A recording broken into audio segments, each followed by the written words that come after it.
ಮೀಸಲಾತಿ ಅಂತಂದ್ರೇನು? ಮೀಸಲಾತಿ ಯಾರಿಗೆ ಇವತ್ತು ಅಗತ್ಯ ಇದೆ? ಸೊ ಏನಕ್ಕೋಸ್ಕರ ಮೀಸಲಾತಿಯನ್ನ ಕೊಡ್ಲಾಗಿದೆ? ಸೊ ಸಂವಿಧಾನದ ಆಶಯಗಳೇನು? ಕಾನೂನು ಏನ್ ಹೇಳ್ತದೆ? ಸೊ ನಿಜವಾಗ್ಲೂ ಇವತ್ತು ಮೀಸಲಾತಿ ಅಂತಕ್ಕಂಥದ್ದು ಅಸಹಾಯಕರಿಗೆ, ದಲಿತರಿಗೆ, ಶೋಷಿತರಿಗೆ ತಲುಪ್ತಾ ಇದೆಯಾ? ಯಾಕೆ ಇವತ್ತು ಕೂಡ ಅವರು ಅಭಿವೃದ್ಧಿ ಹೊಂದೋದಕ್ಕೆ ಸಾಧ್ಯ ಆಗ್ತಾ ಇಲ್ಲ? ಸೊ ಇದೆಷ್ಟೆಲ್ಲ ವಿಚಾರಗಳಿಗೆ ಸಂಬಂಧಪಟ್ಟ ಹಾಗೆ ನಾವು ಇವತ್ತು ಚರ್ಚೆಯನ್ನ ಮಾಡೋದಕ್ಕೆ ನಾವು ಈ ಒಂದು ಸೇರಿದ್ದೇವೆ. ಸೊ ಈ ಒಂದು ಚರ್ಚೆಯ ಒಂದು ಕಾರ್ಯಕ್ರಮದಲ್ಲಿ ಹೈಕೋರ್ಟಿನ ವಕೀಲರಾಗಿರ್ತಕ್ಕಂಥ ಶ್ರೀ ಸೋಮಶೇಖರ್ ರಾಜವಂಶಿ ಅವರು ಈ ಒಂದು ಕಾರ್ಯಕ್ರಮದಲ್ಲಿ ಭಾಗವಹಿಸಿದ್ದಾರೆ. ಸರ್ ನಮಸ್ಕಾರ. ನಮಸ್ಕಾರ. ತಮಗೂ ನಮಸ್ಕಾರ. ಸರ್, ಈಗ ಇತ್ತೀಚಿನ ದಿನಗಳಲ್ಲಿ ನಾವು ನೋಡ್ತಾ ಇದ್ದೀವಿ, ಸುಮಾರು ಒಂದು 3-4 ದಿನಗಳಿಂದ ಈ ಸಾರ್ವಜನಿಕ ವಲಯದಲ್ಲಿ ಈ ಗೊಂದಲದ ವಾತಾವರಣಗಳು ಮತ್ತೆ ಒಂದಷ್ಟು ನಿಂದನಾತ್ಮಕ ಹೇಳಿಕೆಗಳು ಜಾಸ್ತಿ ಸಾರ್ವಜನಿಕ ವಲಯದಲ್ಲಿ ಹರಿದಾಡ್ತಾ ಇದೆ ಸೋಷಿಯಲ್ ಮೀಡಿಯಾಗಳಲ್ಲಿ. ಒಂದು ಟಿವಿ ಮಾಧ್ಯಮದ ಆಂಕರ್ ಹೇಳ್ತಾರೆ, 50-60% ಮೀಸಲಾತಿಯನ್ನು ಪಡೆದಿರತಕ್ಕಂಥವ್ರು ಮಕ್ಕಳಿಗೆ ಪಾಠ ಮಾಡೋದಕ್ಕೆ ಸಾಧ್ಯನಾ? ಅವರಿಂದ ಶಿಕ್ಷಣ ಪಡೆಯೋದಕ್ಕೆ ಸಾಧ್ಯನಾ? ಅಥವಾ ಅವರಿಂದ ಯಾವ್ದಾದ್ರು ಒಂದು ಪ್ರಮೋಷನ್ ಹೋದ್ರೆ ಅಲ್ಲಿ ಕೆಲಸ ಮಾಡೋದಕ್ಕೆ ಸಾಧ್ಯನಾ? ಯಾವುದೇ ಮೌಲ್ಯಗಳಿಲ್ಲದೆ, ಯಾವುದೇ ಕ್ವಾಲಿಟಿ ಇಲ್ಲದೆ ಇರದೇ ಇರ್ತಕ್ಕಂಥವ್ರು ಇಂಥ ಒಂದು ಮೀಸಲಾತಿಯನ್ನ ಪಡೆದು ಕೆಲಸಗಳು ಮಾಡೋದಕ್ಕೆ ಸಾಧ್ಯನಾ ಅನ್ನುವಂತ ಒಂದು ವಿವಾದಾತ್ಮಕ ಹೇಳಿಕೆಯನ್ನು ಕೊಟ್ಟಿರ್ತಾರೆ. ಸೊ ಇದಕ್ಕೆ ಒಂದಷ್ಟು ಪರ ಮತ್ತು ವಿರೋಧ ಚರ್ಚೆಗಳು ಕೂಡ ಇವತ್ತು ನಡೀತಾ ಇದೆ. ಸೊ ನಿಮ್ಮ ಪ್ರಕಾರ ಮೀಸಲಾತಿ ಅಂದ್ರೆ ಏನು? ಯಾರಿಗೋಸ್ಕರ ಮೀಸಲಾತಿ ಅಗತ್ಯ ಇದೆ ಅನ್ನೋದು? ಮತ್ತೊಮ್ಮೆ ಎಲ್ಲರಿಗೂ ನಮಸ್ಕಾರ. ನಮ್ಮ ವೀಕ್ಷಕರು ಕೂಡ ನಮಸ್ಕಾರ. ಓಕೆ, ನೋಡಿ, ಈಗ ಮೀಸಲಾತಿಯ ಹಿನ್ನೆಲೆ ಮಾತಾಡೋದಕ್ಕಿಂತ ಮುಂಚೆ ತಾವೇನು ಈ ಘಟನೆ ಈಗ ಚರ್ಚೆಗೆ ಗ್ರಾಸವಾದಂತ ವಿಷಯ ಹೇಳಿದ್ರೆ ಸಂಬಂಧಪಟ್ಟಂತ ಕೂಡ ಒಂದು ವಿಚಾರ ಮಾತಾಡ್ತೇನೆ ನಾನು. ಓಕೆ. ಯಾರೋ ಈ ಟಿವಿ ಆಂಕರ್ ಏನ್ ಮಾತಾಡಿ ಈ ಮಾತಾಡೋದಕ್ಕೆ ಕಾರಣ ಒಂದು ಇನ್ಸ್ಟಾಗ್ರಾಮ್ ಅಲ್ಲಿ ಅಥವಾ ಫೇಸ್ಬುಕ್ ಅಲ್ಲಿ ಒಂದು ಅಭಿಯಾನ ಪ್ರಾರಂಭ ಮಾಡಿದ್ದಾರೆ, ರಿಸರ್ವೇಶನ್ ಹಟಾವೋ ಆಂದೋಲನ ಅಂತ ಹೇಳಿ. ರಿಸರ್ವೇಶನ್ ಹಟಾವೋ ಆಂದೋಲನ ಅನ್ನುವಂಥದ್ದನ್ನ ಒಂದು ಪೇಜ್ ಅನ್ನ ಕ್ರಿಯೇಟ್ ಮಾಡಿ ದೇಶಾದ್ಯಂತ ಇದನ್ನ ಚರ್ಚೆಗೆ ಹುಟ್ಟಾಕಿದ್ದಾರೆ. ಆ ಚರ್ಚೆಯ ಕಾಂಟ್ರವರ್ಸಿಯ ಭಾಗವಾಗಿ ನಂತರ ಈ ಆಂಕರ್ ಅಂತ ಮಾತಾಡಿದ್ದಾರೆ. ಸೊ ಈ ಕಾಂಟ್ರವರ್ಸಿ ಇವಾಗ್ಲೇ ಯಾಕೆ ಹುಟ್ಕೊಂತು ಅಂತ ಅನ್ನೋದನ್ನು ಕೂಡ ನಾವು ಸಂದರ್ಭನ ಅರ್ಥ ಮಾಡ್ಕೋಬೇಕಾಗುತ್ತೆ. ಈ ಕಾಂಟ್ರವರ್ಸಿ ಯಾವಾಗ ಹುಟ್ಟಿತು ಅಂತಂದ್ರೆ, ಮೊನ್ನೆ 24 ತಾರೀಕು ಸಿಜೆಪಿಯ ಪ್ರೊಟೆಸ್ಟ್ ಆಯ್ತು. ಅದಾದ ನಂತರ ಪ್ರಧಾನಿ ರಾಜೀನಾಮೆ ಕೊಟ್ಟರು. ಅದಾದ ನಂತರ ಸಾಕಷ್ಟು ಏನಂತಂದ್ರೆ ರಾಜಕೀಯ ಬೆಳವಣಿಗೆಗಳೇನಾದವು. ಇಡೀ ದೇಶದಲ್ಲಿ ಜಂಜಿ ಒಂದು ಮೂವ್ಮೆಂಟ್ ಏನಂದ್ರೆ ಪ್ರಾರಂಭವಾಗಿದೆ. ಈ ಜಂಜಿ ಅನ್ನುವಂತ ಒಂದು ಯುವ ಸಮುದಾಯ ಪ್ರಶ್ನೆ ಮಾಡೋದಕ್ಕೆ ಪ್ರಾರಂಭ ಮಾಡಿದೆ. ಆ ಪ್ರಶ್ನೆಯ ಇಡೀ ಮನೆಗೂ ಗಲ್ಲಿಗೂ ಏನಂದ್ರೆ ತುಂಬ ಬಿಡ್ತಾ ಇದೆ. ಸೊ ಆ ಒಂದು ಪ್ರಭಾವವನ್ನ ಕಡಿಮೆ ಮಾಡೋದಕ್ಕೋಸ್ಕರ ಈ ಹಳೆ ಸರ್ಕಾರನ ಹೊರಗೆ ತಂದಿದ್ದಾರೆ ಅಂತ ನನಗೆ ಅನಿಸ್ತಾ ಇದೆ. ಇದು ರಿಸರ್ವೇಶನ್ ಕುರಿತಾದಂತ ಚರ್ಚೆ ಇದು ಇಂದಿನದಲ್ಲ. ಬಹಳಷ್ಟು ಸಾರಿ ಚರ್ಚೆ ಮಾಡಿ ಫೇಲ್ ಆಗಿ ಮೂಲೆಗೆ ಹೋಗಿದ್ದಾರೆ. ಈವನ್ ಬಿಜೆಪಿ ಸರ್ಕಾರದ ಅಮಿತ್ ಶಾ ಕೂಡ ಏನಂತಾರೆ, ಬಹಳ ಸ್ಪಷ್ಟವಾದಂತ ಹೇಳಿಕೆ, ಅದು ಪಾರ್ಲಿಮೆಂಟ್ ಅಲ್ಲಿ ಕೊಟ್ಟಂತದ್ದನ್ನ ಈ ವಿಡಿಯೋ ವೈರಲ್ ಆಗ್ತಾ ಇದೆ. ಯಾವುದೇ ಕಾರಣಕ್ಕೂ ನಾವು ಮೀಸಲಾತಿಯನ್ನ ತೆಗೆಯಲ್ಲ. ಅಮಿತ್ ಶಾ ಕೇಂದ್ರ ಸರ್ಕಾರ ಸಚಿವರಾದಂತ ಗೃಹ ಸಚಿವರಾದಂತ ಅಮಿತ್ ಶಾ ಅವರ ಹೇಳಿಕೆ ಏನಂತಾರೆ ಬಹಳ ವೈರಲ್ ಆಗಿ ಏನಂತ ಓಡಾಡ್ತಾ ಇದೆ. ಯಾರಾದ್ರೂ ಅದಕ್ಕೆ ಪ್ರಯತ್ನ ಮಾಡಿದ್ರೆ ಅಂತ ಅವ್ರ ವಿರುದ್ಧ ನಾವು ಹೋರಾಟ ಮಾಡ್ತೀವಿ ಅನ್ನೋಂತ ಒಂದು ಗಟ್ಟಿಯಾದಂತ ಒಂದು ನಿಲುವನ್ನ ತೆಗೆದುಕೊಂಡದ್ದು ಈ ಬಿಜೆಪಿಯ ಸರ್ಕಾರ. ಮುಂಚೆ ಕೂಡ ಏನಂತಾರೆ ಇದು ಚರ್ಚೆ ಆಗಿದ್ದು. ಈ ಚರ್ಚೆ ಕಾರಣ ಈ ಜಂಜಿ ಹೋರಾಟ ಏನಿದೆಯಲ್ಲ, ಈ ಹೋರಾಟದ ಕಾವನ್ನ ಹತ್ತಿಕ್ಬೇಕು ಅನ್ನೋಂತ ಒಂದು ಹುನ್ನಾರದ ಹಿನ್ನೆಲೆಯಲ್ಲಿ ಪ್ರಾರಂಭ ಆಗಿದೆ. ಇರ್ಲಿ, ಯಾವುದೇ ಹಿನ್ನೆಲೆಯಿಂದ ಪ್ರಾರಂಭ ಆದ್ರೂ ಕೂಡ ಇದನ್ನ ಚರ್ಚೆ ಮಾಡೋದು ಕೂಡ ಅಗತ್ಯ ಇದೆ. ಯಾಕೆಂದ್ರೆ ಪ್ರತಿ ಹಂತದಲ್ಲೂ ಕೂಡ ಇವರು ಸಮಾಜದಲ್ಲಿ ಕನ್ಫ್ಯೂಷನ್ ಅನ್ನ ಕ್ರಿಯೇಟ್ ಮಾಡೋದಕ್ಕೆ ಹೊರಟಿದ್ದಾರೆ ಅಂತ ಅನ್ನೋದು ನನ್ನ ಸ್ಪಷ್ಟವಾದಂತ ಅಭಿಪ್ರಾಯ. ಇದರಲ್ಲಿ ಬಹಳ ಮುಖ್ಯವಾದಂತ ಒಂದು ವಿಚಾರ ಏನಿದೆ ಅಂತಂದ್ರೆ, ಯಾವ ಸಮುದಾಯಗಳು ರಿಸರ್ವೇಶನ್ ಅನ್ನ ತಗೊಳ್ತಾ ಇದಾವೋ, ಯಾವ ಸಮುದಾಯಗಳು ರಿಸರ್ವೇಶನ್ ಅನ್ನ ಬೆನಿಫಿಟ್ ಇದ್ದಾರೋ ಅವರಲ್ಲೂ ಕೂಡ ಏನಂತಂದ್ರೆ ಗೊಂದಲವನ್ನ ಸೃಷ್ಟಿ ಮಾಡ್ತಾ ಇದ್ದಾರೆ. ಇದನ್ನ ಗ್ಯಾಸ್ ಲೈಟಿಂಗ್ ಅಂತ ಕರೀತಾರೆ ಹಿಂದಿ ಇಂಗ್ಲಿಷ್ ಅಲ್ಲಿ. ನಮ್ಮ ಕಾನ್ಫಿಡೆಂಟ್, ನಮ್ಮನ್ನ ನಾವೇ ತಪ್ಪುಗಾರರೇನೋ ಅನ್ನೋ ತರ ಬಿಂಬಿಸಿ ನಮ್ಮಲ್ಲಿರುವಂತ ಒಂದು ಆತ್ಮಸ್ಥೈರ್ಯವನ್ನ ಕುಗ್ಗಿಸುವಂತ ಕೆಲಸ. ಯಾವ ರೀತಿ ಅಂತಂದ್ರೆ, ಈವನ್ ಶೆಡ್ಯೂಲ್ಡ್ ಕಾಸ್ಟ್ ಅಲ್ಲಿ ಇರುವಂತವ್ರು ಕೂಡ ಈ ರಿಸರ್ವೇಶನ್ ಅನ್ನ ವಿರುದ್ಧ ಮಾತಾಡೋ ಮಟ್ಟಕ್ಕೆ ಏನಂತಾರೆ ಅವರ ಮಾನಸಿಕತೆಯನ್ನ ಕುಗ್ಗಿಸ್ಬಿಡ್ತಾರೆ. ರಿಸರ್ವೇಶನ್ ಅನ್ನೋದು ಎಲ್ಲಾ ಸಮುದಾಯಗಳಿಗೆ ನಂತರ ಇವತ್ತಿದೆ ಅಂತ ಅನ್ನೋದು ಜಗಜ್ಜಾಹೀರ. ಇಡಬ್ಲ್ಯೂ ರಿಸರ್ವೇಶನ್ ಮೂಲಕ ಪ್ರತಿಯೊಂದು ಸಮುದಾಯಗಳಿಗೂ ಏನಂತಾರೆ ರಿಸರ್ವೇಶನ್ ತಲುಪುವಂತದ್ದು ಆಗಿದೆ ಅಂತ ಅನ್ನೋದು ಇವತ್ತು ಎಲ್ಲರಿಗೂ ತಿಳಿದಿರಂತ ವಿಚಾರ. ಈ ರಿಸರ್ವೇಶನ್ ಹಿನ್ನೆಲೆಗೆ ಬಂದ್ರೆ ಇದು ಯಾಕೆ ರಿಸರ್ವೇಶನ್ ಅನ್ನೋದು ತರಲಾಯ್ತು ಅಂತ ಅನ್ನೋದು ಕೂಡ ಸಾಕಷ್ಟು ಚರ್ಚೆಗೆ ನಂತರ ಒಳಗಾಗಿದೆ. ಆಲ್ರೆಡಿ ಗೊತ್ತಾಗಿದೆ, ಸುಮಾರು ಜನಕ್ಕೆ ನಂತರ ಇದ್ರದ್ದು ಗೊತ್ತಿದೆ.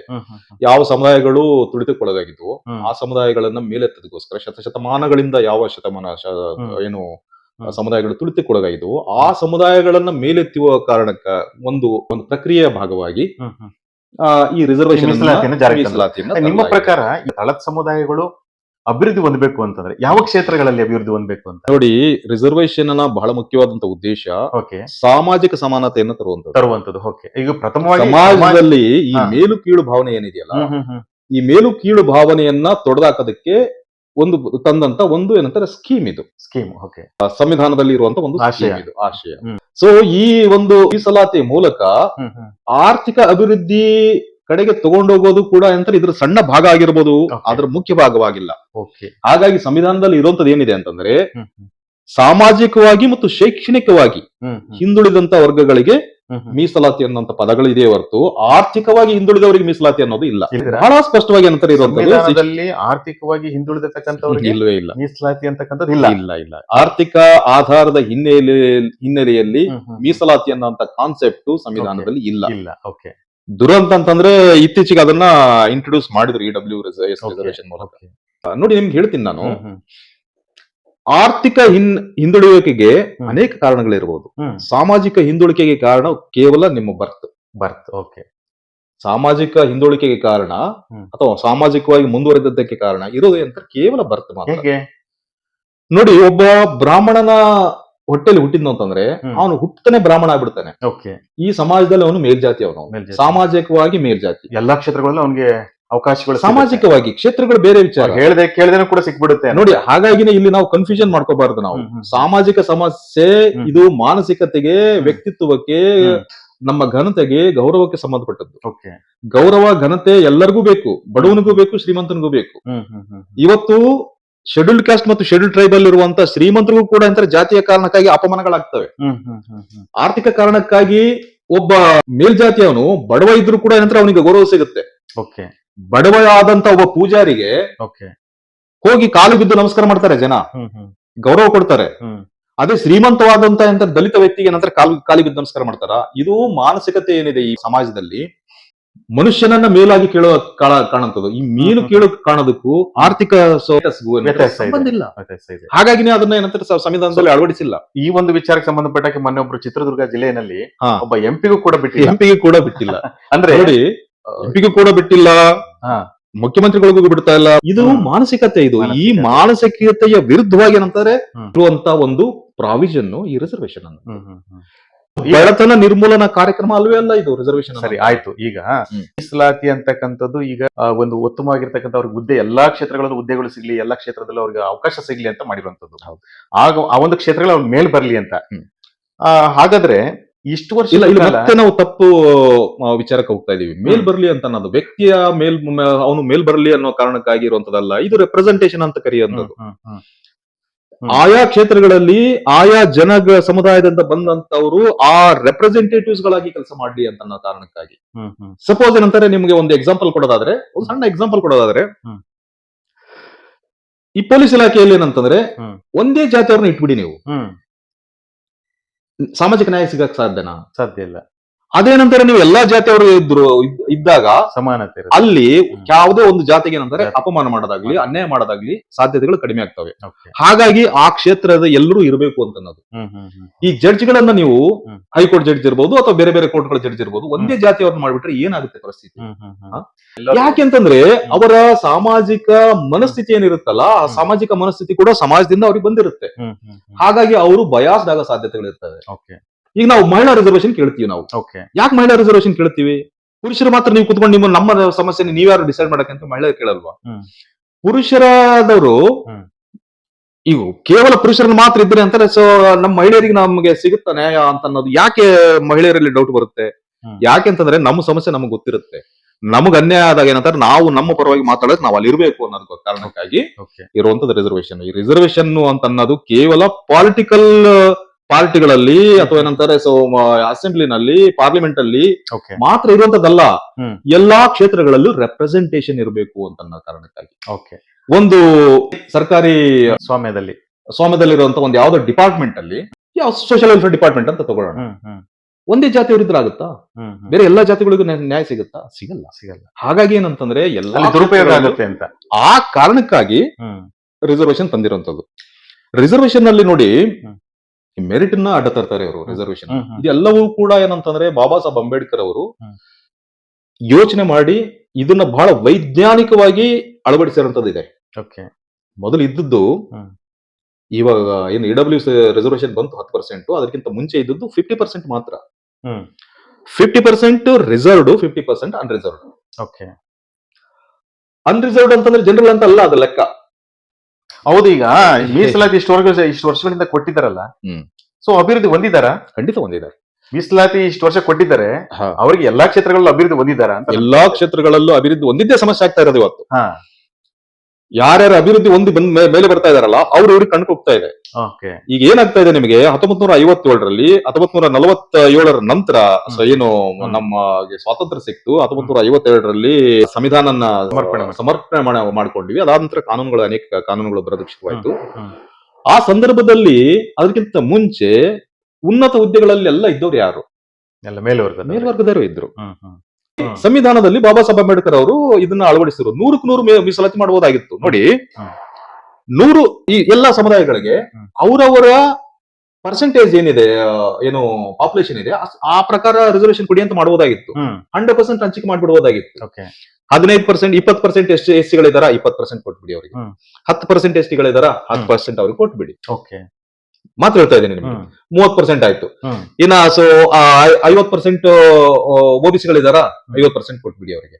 80% ಆಯ್ತು. ಇನ್ನು 20% ಬ್ರಾಹ್ಮಣರು, ಕ್ಷೇತ್ರೀಯ ವೈಶ್ಯರಿದಾರ, ಅವ್ರಿಗೆ ಕೊಟ್ಬಿಡಿ ಅಂತ ಮಾಡ್ಬೋದಾಗಿತ್ತು. ಮಾಡ್ಲಿಲ್ಲ. 50% ಅಲ್ಲಿ ಮಾತ್ರ ರಿಸರ್ವೇಶನ್ ಇದೆ. 50% ಅಲ್ಲಿ ಎಸ್ಸಿಗಳು, ಎಸ್ಟಿಗಳು, ಓಬಿಸಿಗಳು ಎಲ್ಲರಿಗೂ ಕೂಡ ಅಂತ 50% ಅಲ್ಲಿ ಮಾತ್ರ. ಈ ಎಫಿಷಿಯನ್ಸಿಗೋಸ್ಕರ ಏನಂತಾರೆ ಇದಂತ ಮಾಡಿರೋದು. ನೀವು ಎಲ್ಲಾ ರಿಸರ್ವೇಶನ್ ಕೊಟ್ರೆ ಅಂತ ಎಫಿಷಿಯನ್ಸಿ ಕಡಿಮೆ ಆಗುತ್ತೆ ಅನ್ನೋದು ಖಂಡಿತ ಸಾಧ್ಯ ಇದೆ. ಹಾಗಾಗಿ ರಿಸರ್ವ್ಡ್ ಮತ್ತು ಅನ್ರಿಸರ್ವ್ಡ್ ಅಲ್ಲಿ ಇದ್ದವರು ನೀವು ಕಾಂಪಿಟೇಷನ್ ಮಾಡಿ ತಗೊಳ್ಳಿ. ನಿಮ್ಗೆ ಏನಂತಾರೆ 100 ಸ್ಥಾನದಲ್ಲಿ 50 ಸ್ಥಾನ ನಿಮಗೂ ಓಪನ್ ಇದಾವೆ. ಯಾರ್ಯಾರು ನಮ್ಗೆ ಮಾರ್ಕ್ಸ್ ಜಾಸ್ತಿ ಬರುತ್ತೆ ಅಂತ ಎಲ್ಲರಿಗೂ ಓಪನ್ ಇದೆ ಅದು. ಪೂರ್ವದಲ್ಲಿ ಏನಾಗಿತ್ತು, ನಿಮ್ಗೆ ಸ್ವತಂತ್ರ ಸಿಕ್ಕಾಗ ಈ ತಳ ಸಮುದಾಯಗಳಲ್ಲಿ ಎಜುಕೇಶನ್ ಇರಲಿಲ್ಲ. ಆ 50% ಓಪನ್ ಕ್ಯಾಟಗರಿ ಇವರು ಫೈಟ್ ಮಾಡ್ತಾ ಇದ್ದಿಲ್ಲ.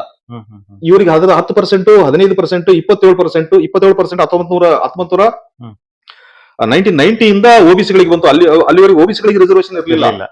ಮಂಡಲ್ ಕಮಿಷನ್ ವರದಿ ಬಂದ ನಂತರ ಬಿಪಿ ಸಿಂಗ್ ಸರ್ಕಾರದಲ್ಲಿದ್ದಾಗ 27% ಓಬಿಸಿಗಳಿಗೆ ಬಂತು. ಅಲ್ಲಿವರೆಗೂ ಕೂಡ ಅಂತ ಅದಾದ ನಂತರ ಕೂಡ ಓಬಿಸಿಗಳಿಗೆ ಇವತ್ತಿಗೂ ಕೂಡ ಬಹಳಷ್ಟು ಓಬಿಸಿಗಳಿಗೆ ಗೊತ್ತಿಲ್ಲ ನಮ್ಗೆ ರಿಸರ್ವೇಶನ್ ಇದೆ ಅಂತ ಹೇಳಿ.